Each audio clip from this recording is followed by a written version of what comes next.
और इस अंधेरी जगह को भूल जाएंगे और उस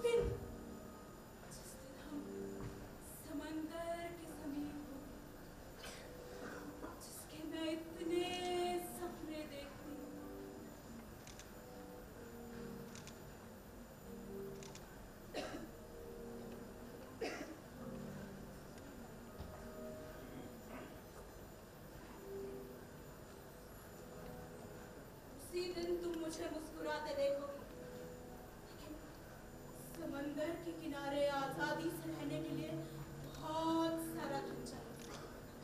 बातें करने से हमें डरना नहीं चाहिए, इसीलिए जो भी यहाँ आने को मजबूर हो हमें उस पर नजर रखनी चाहिए।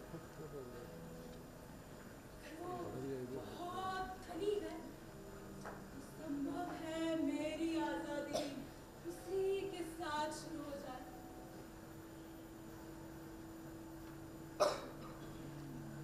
वो तो तुमसे देर तक बात करता रहा है।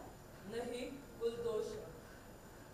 जब उसने तुमसे अपने लिए कमरा मांगा तो कैसा लग रहा था? मुझे नहीं मालूम मार था, मुझे वैसे ही कम दिखता है और मैंने उसे ध्यान से देखा भी नहीं। मेरा तजुर्बा है, इन लोगों को ध्यान से ना देखो तो ही अच्छा रहता है। जिसे जानते न हो मारना आसान रहता है। खुश हो जा, मुझे अब बातें करने से डर नहीं लगता। ये बेहतर है। कसूर मुझे पसंद नहीं, अपराध तो अपराध है और हमें मालूम होना चाहिए कि हम क्या चाहते हैं। मुझे लगता है कि तुम्हें मालूम था, तुमने इसके बारे में सोचा था अभी कुछ समय पहले जब तुम उस मुसाफिर की किसी बात का जवाब दे रही थी। मैंने कुछ नहीं सोचा था, मैंने बस उसे अपनी आदत के अनुसार जवाब दिया था। आदत? हाँ।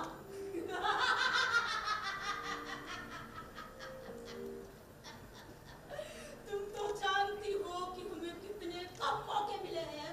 आमतौर पर पुरानी यादों में आदतें ही मजबूत होती हैं।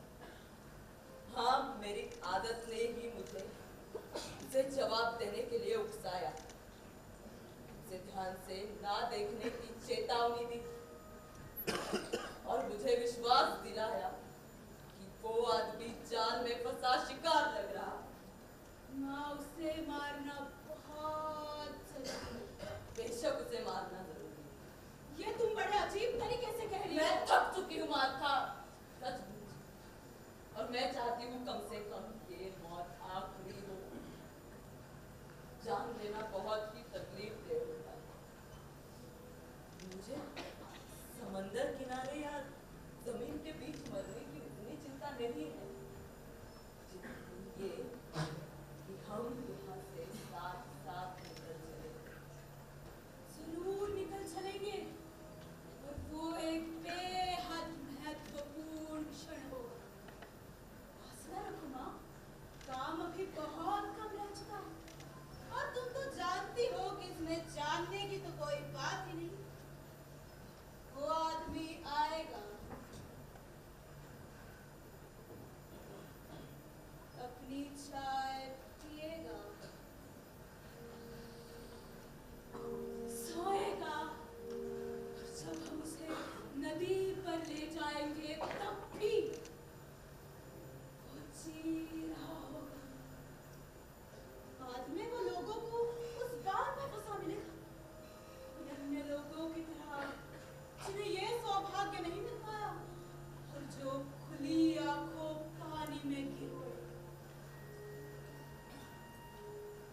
कहा गई नहीं हूँ मानती, लेकिन कहते हैं वहाँ सूरज सब कुछ खत्म कर देता है। मेरे किताब में है कि वो सब कुछ जला देता है, अंतःकरण तक। बाद में बदन में कपूर दीप्ति से चमक उठता है, लेकिन अंदर से एकदम खोखला हो जाता है। क्या इसीलिए तुम वहाँ का सपना देखती हो? हाँ, मेरी आत्मा मेरे लिए बोझ बन चुकी है। मुझे तो उस दुनिया को ढूंढ निकालने की जल्दी है जहाँ सूरज सारे सवाल खत्म कर देता है।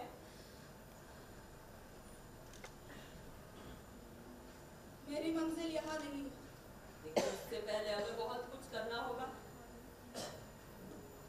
अगर सब ठीक रहा तो मैं सचमुच तुम्हारे साथ चलूंगी, लेकिन मेरे लिए मंजिल पाने जैसी कोई बात नहीं। एक उम्र तक पहुंचकर ऐसी कोई जगह नहीं होती जहां हमें पूरी शांति संभव हो। लेकिन वास्तव में महत्वपूर्ण ये होगा अगर मुझे नींद व विस्मृति दोनों एक साथ मिल जाए। तैयारी करो मार्था, अगर सचमुच ये मेहनत प्रयास के काबिल है।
नहीं है कि आप अपने घर आए और कह दिए ये मेरा घर है।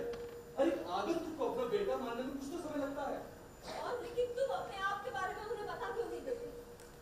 देखो, अपने आप को उस पेश में डालना जो तुम हो ही नहीं। नहीं, सब गड़बड़ हो जाएगा जॉन। जॉन, अगर तुम अपने आप को वहाँ एक अजनबी की तरह पेश करोगे तो वो लोग भी तुम्हें अजनबी की तरह रखेंगे। ये सही नहीं है जॉन। छोड़ो मारिया, मुझे तो इससे फायदा ही है। मैं इस मौके का फायदा उठाकर उन्हें दूर से समझने की कोशिश करूंगा। इससे मुझे और बेहतर तरीके से मालूम हो सकेगा कि वो कौन सी चीज है जो उन्हें सबसे ज्यादा खुश करेगी। बाद में अपने आप को पहचानने के तरीके ढूंढ लूंगा। सिर्फ ठीक से चुने हुए कुछ शब्द कहने जरूरी है। जॉन, बात को समझो। सिर्फ एक ही तरीका है और वो भी वही जिसे कोई भी सामान्य व्यक्ति इस्तेमाल करेगा। तुम्हें बस जाना है और कह देना है कि मैं आ गया। बाकी सब दिल को बात कर लेने दो। तो इतना सरल नहीं होगा। लेकिन बात वो एकदम सरल भाषा में कर रहा है जॉन। और ये कहना कोई इतना भी मुश्किल नहीं है कि मैं आपका बेटा हूँ, ये मेरी पत्नी है। मैं उसके साथ उस जगह रहता हूँ जो बेहद खूबसूरत है। वहाँ समुद्र का किनारा भी है और धूप भी खूब निकलती है। लेकिन हाँ, मैं वहाँ इतना खुश नहीं हूँ। मुझे आपकी जरूरत है। मारिया, तुम मेरे साथ बेइंसाफी कर रही हो। मुझे उनकी जरूरत नहीं है, लेकिन हो सकता है उन्हें मेरी जरूरत हो। कोई आदमी कभी भी एकदम अकेला नहीं होता। हाँ, शायद तुम ठीक कह रहे हो जॉन। मुझे माफ करो। लेकिन जॉन, हम जब से यहाँ पे आए हैं व्यर्थ में ही खुश चेहरा ढूंढ रहे हैं।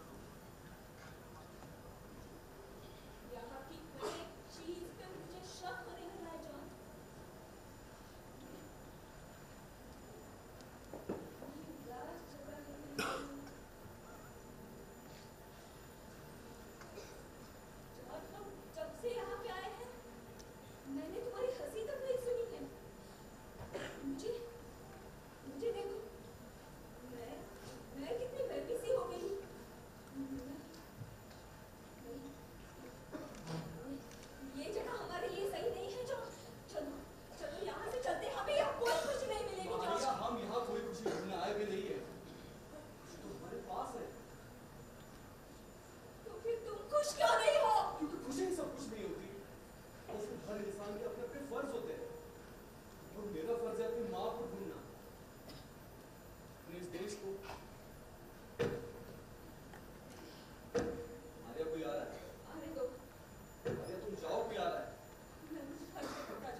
बचपना है और मैं तुम्हें बहुत देर के लिए अकेला नहीं छोड़ो मारिया।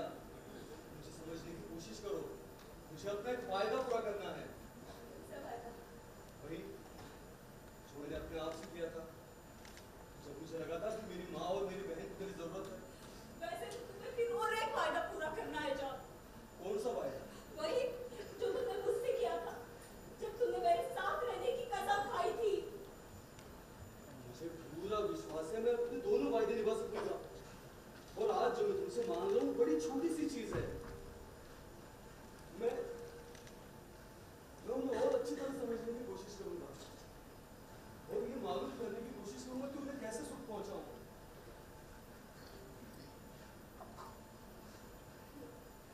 वियोग हमेशा उन्हीं के लिए मुश्किल होता है जो एक दूसरे से सच्चा प्यार करते हैं। ओ पगली, तुम जानती हो मैं तुमसे कितना प्यार करता हूँ और सच्चा। और बात सिर्फ माँ से मिलने की है, उनकी मदद करने की, उन्हें खुश करने की है। मैं अपनी जन्मभूमि में रहना चाहता हूँ और उन सब में खुशियां बांटना चाहता हूँ जिन्हें मैं प्यार करता हूँ। इससे ज्यादा कोई और इच्छा नहीं है मेरी। ये सब कुछ तुम बड़े आराम से भी कर सकते हो जॉन, लेकिन तुम्हारा ये तरीका बहुत गलत है।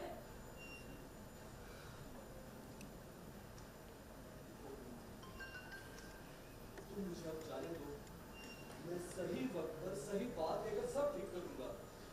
जाओ जाओ, तुम जाओ, देखते रहो अपने सपने। मैं चाहे प्यार करती रहूं, क्या ही फर्क पड़ता है ना जॉन तुम्हें। इसलिए तो कहते हैं कि पुरुषों का प्यार सदैव ही तड़पाता है। वो अपने आप को उससे अलग करने के पहले भी नहीं सोचते जिसे वो स्वयं चाहते हैं। मुझे एक शाम मुझे एक रात में मेरी माँ के पास छोड़ सकती हो, इसमें डरने की कोई बात नहीं है।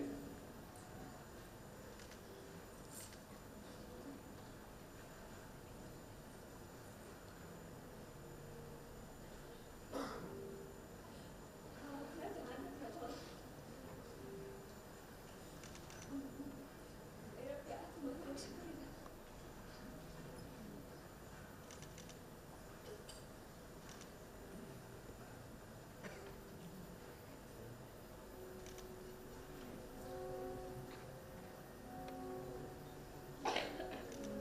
जॉन,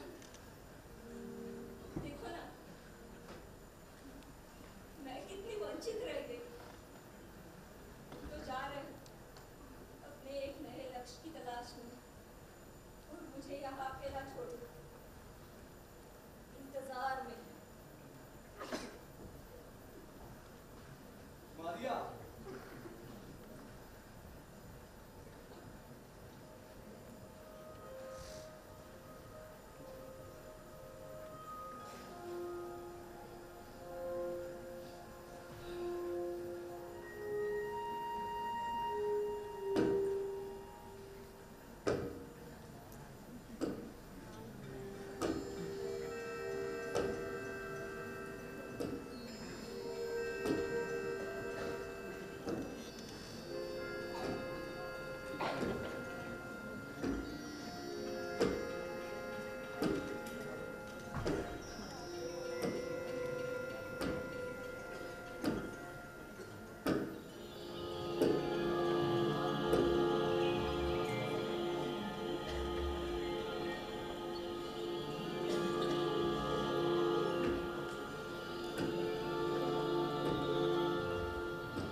गरीब तो नहीं हूँ और काफी कारणों से खुश भी हूँ। आप जन्मतः चेक नागरिक हैं। जी हाँ, जन्मतः। स्थायी निवास स्थान? बोलिए। आप वहीं से आ रहे हैं? जी नहीं, मैं अफ्रीका से आ रहा हूँ, सागर के उस पार से। अच्छा। आप वहाँ प्राय जाते रहते हैं? जी हाँ, कई बार। आप कहाँ जा रहे हैं? ये मैं कह नहीं सकता, ये काफी सारी बातों पर निर्भर करता है। क्या आप यहाँ ठहरना चाह रहे हैं? ये भी मैं कह नहीं सकता, ये उन बातों पर निर्भर करता है कि मुझे यहाँ क्या मिलता है। कोई बात नहीं, लेकिन यहाँ कोई आपका इंतजार तो नहीं कर रहा? जी नहीं, कोई नहीं, निश्चित ही। मेरे ख्याल से आपके पास पहचान के कागजात तो होंगे। जी है, वो मैं आपको दिखा सकता हूँ। छोड़िए,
यादें मेरे हृदय में अभी तक ताजा है।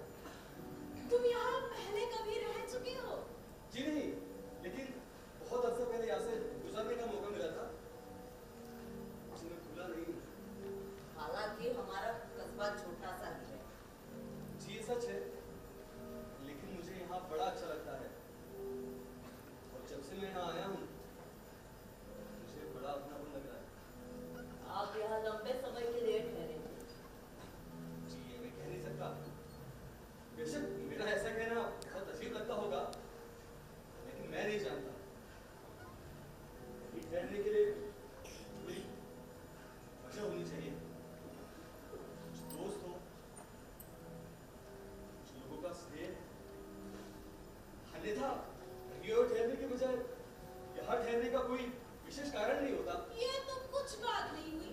हाँ, लेकिन इससे ज्यादा अच्छे से मुझे समझना आता भी नहीं है। ठीक है, तुम जल्द ही उठ जाओगे। जी नहीं, मेरा दिल बड़ा सच्चा है और मैं जल्दी ही स्मृतियां संजो लेता हूँ। अगर मुझे मौका मिले। यहाँ दिल का कोई काम नहीं है।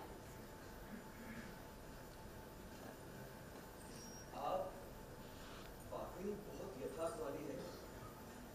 इसका मतलब आप यहाँ हर से नहीं रहती? बरसों गुजर गए हमें यहाँ।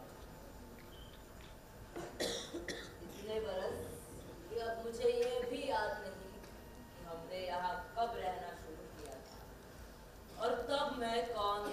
माँ, ये मेरी बेटी है। माँ तुम्हें ये सब नहीं बताना चाहिए। ये सच है माता। खैर छोड़िए, लेकिन सब कुछ बदल जाता अगर आपको भी वो मदद प्राप्त होती जो आमतौर पर सभी औरतों को मिलती है। मेरा मतलब, अगर आपके साथ भी एक पुरुष का हाथ होता। वो भी मिला था मुझे, लेकिन तब बहुत से काम थे करने के। मैं और मेरे पति उन्हें मुश्किल से ही पूरा कर पाते थे और एक दूसरे के बारे में सोचने तक की फुर्सत नहीं थी। और शायद उनके मरने से पहले ही मैं उन्हें भूल चुकी थी। लेकिन अगर एक बेटा आपका हाथ बटाता तो आप उसे तो नहीं भुला देती? माँ तुम्हें अच्छी तरह से मालूम है कि हमें अभी बहुत काम करना है।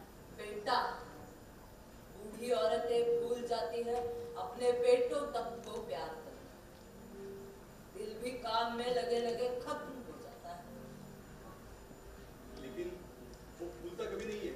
एक बेटा भी अगर यहाँ आएगा तो वही पाएगा जो किसी मेहमान को दिया जाता है। महज एक हितैषी उदासीनता। वे सभी लोग जो यहाँ आए इसी सहूलियत से यहाँ ठहरते हैं। तो अपना किराया चुकाते हैं और हम उन्हें कमरे की चाबी सौंप देते हैं। कोई अपने दिल की बात नहीं करता। इससे हमारा काम आसान हो जाता है। छोड़ो ये बात। और इस तरह वे लंबे समय तक रहते हैं। हाँ, कोई कोई काफी दिनों तक। हमने उनका पूरा ध्यान रखा ताकि वो आराम में सोते रहें। लेकिन कम पैसे वाले लोग अगले ही दिन चले जाते थे। हमने उनके लिए कुछ भी नहीं किया। मेरे पास बहुत पैसा है और यहाँ मैं कुछ दिन और रहना चाहता हूँ, अगर आपकी इजाजत हो तो। और हाँ, पूरा भुगतान मैं अभी कर सकता हूँ। ये तो हम नहीं मांगते। अगर आप रईस हैं तो बहुत अच्छा है, लेकिन हम अपने दिल के बारे में कोई बात मत कीजिएगा। हम उसके लिए कुछ नहीं कर सकते। मैं करीब करीब आपको चले जाने के लिए कहने वाली थी। इतना चिढ़ गई थी मैं आपकी बात करने के तरीके से। ये अपनी चाबी लीजिए और अपना कमरा देख लीजिए। लेकिन ध्यान रहे, आप एक ऐसे होटल में हैं जहाँ दिल बहलाव का कोई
आप उसकी बातों की ज्यादा फिक्र मत कीजिए। आप कुछ बातें हैं जिनका जिक्र वो बर्दाश्त नहीं कर पाता।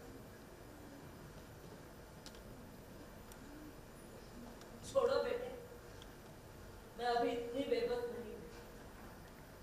देखो यहाँ, इनमें अब भी ताकत है।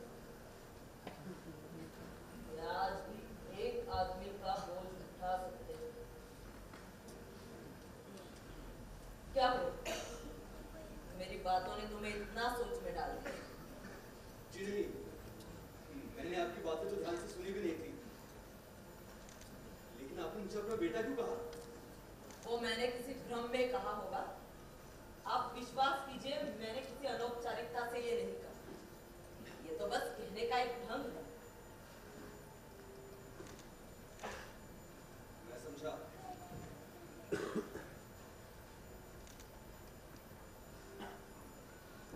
क्या मैं अपने कमरे में जा सकता हूँ? जाइए श्रीमान।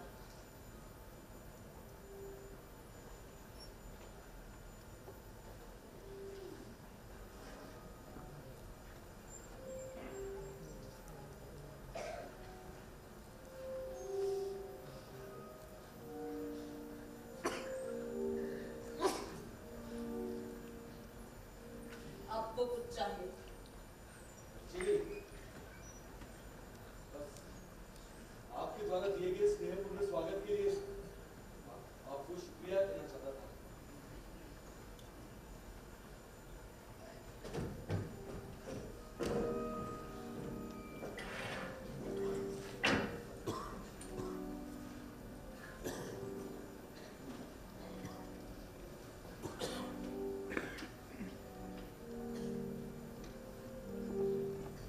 मैंने उससे अपने हाथों के बारे में बात क्यों की?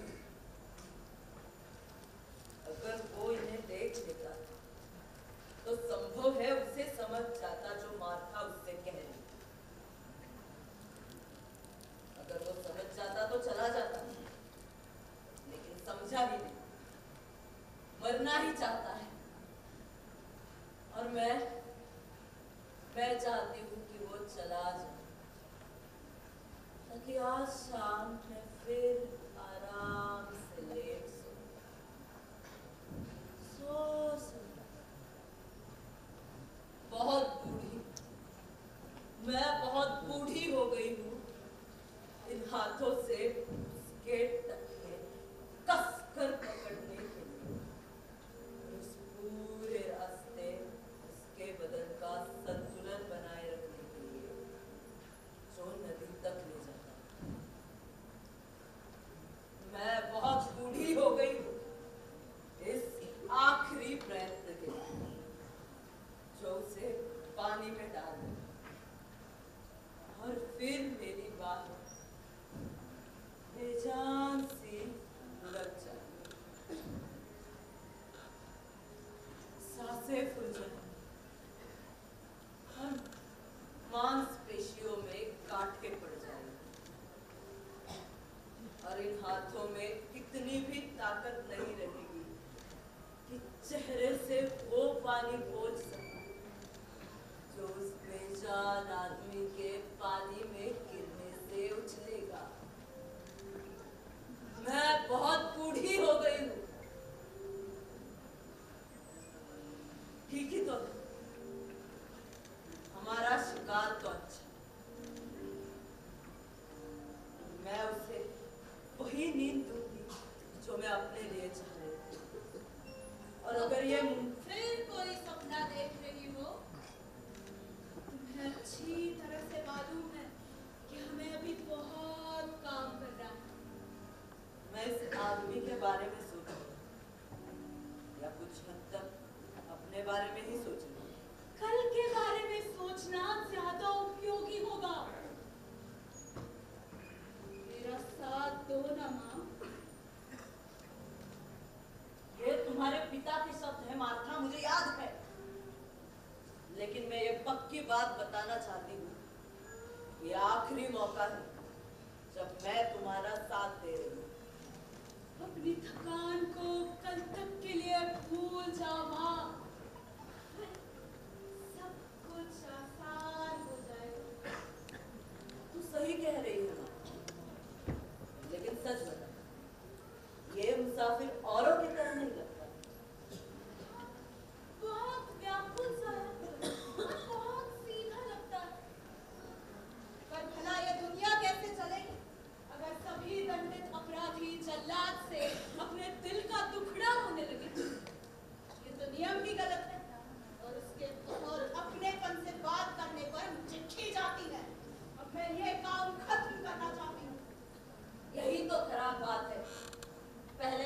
काम करते वक्त ना गुस्सा आता था ना नहीं। हम तटस्थ होकर सारे जरूरी काम पूरे करते। लेकिन अब मैं थक गई हूँ और तुम्हें गुस्सा आते रहता है। फिर भी क्या जिद करना जरूरी है? जब परिस्थितियां हमारे विरुद्ध हैं, तो क्या जरूरत है सब कुछ एक और कर कुछ और पैसों के पीछे भागने की? नहीं, पैसों के लिए नहीं, बल्कि इस देश से छुटकारा पाने के लिए। समंदर के किनारे एक घर बसाने के लिए। अगर तुम इस जिंदगी से थक गई हो, तो मैं भी उकता गई हूँ इस बर्फ क्षितिज में मरते हुए रहने से। और अब मैं यहाँ एक महीने से ज्यादा नहीं रह सकती। हम दोनों ही इस होटल से तंग आ चुके हैं, और तुम क्योंकि बूढ़ी हो, इसलिए सिर्फ आंखें बंद करके सब कुछ भूल जाती हो। लेकिन मैं, मुझे अब भी, जब मैं 20 साल की थी, तब की कुछ इच्छाएं बाकी हैं। और मैं उनके साथ कुछ ऐसा करना चाहती हूँ कि उन्हें हमेशा के लिए भूल जाऊं। चाहे उसके लिए हमें उस जिंदगी में जिसे हम छोड़ना चाह रहे हैं और आगे ही क्यों ना बढ़ना। और इसलिए ये बहुत आवश्यक है कि इसमें तुम मेरी मदद करो। तुम जिसने कि मुझे बादलों से घिरी इस दुनिया में जन्म दिया, ना कि धूप से चमकती जमीन पर। मैं नहीं जानती। शायद एक तरह मेरे लिए तुम्हारे भाई का मुझे इस तरह भुला देना ही बेहतर हो, बजाय तुम्हारी ऐसी बातों को सुनने के।